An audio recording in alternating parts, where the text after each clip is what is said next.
Colorado's 23 district attorneys, Republicans and Democrats, don't always agree.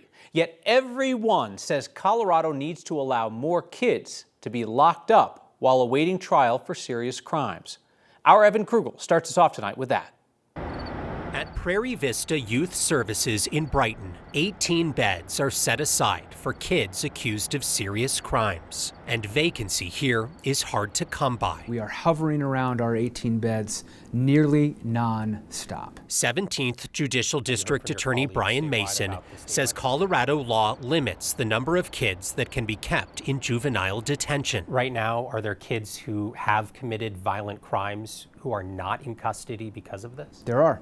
According to the Colorado Department of Human Services, there are 31 juveniles who have been charged with first-degree murder, attempted murder, or manslaughter, who are out of custody. Mason is now backing bipartisan legislation that would raise the current cap of 215 beds to 254, with room to go up or down in future years based on projected use. We need some relief from this arbitrary bed cap. Do you plan on fighting this proposal? Yes, we absolutely do. Anaya Robinson and the ACLU of Colorado says it's a bad idea. We don't believe detaining more kids is the right answer.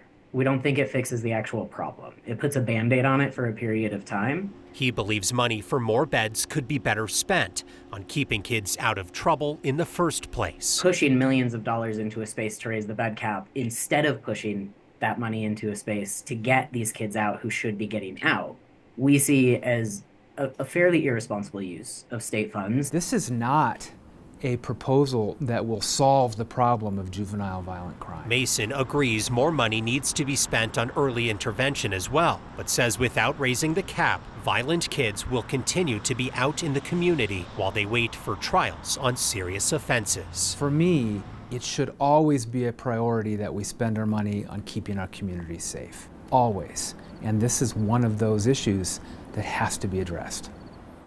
Now, that bill is set to be discussed for the first time in the Health and Human Services Committee. That's next Tuesday.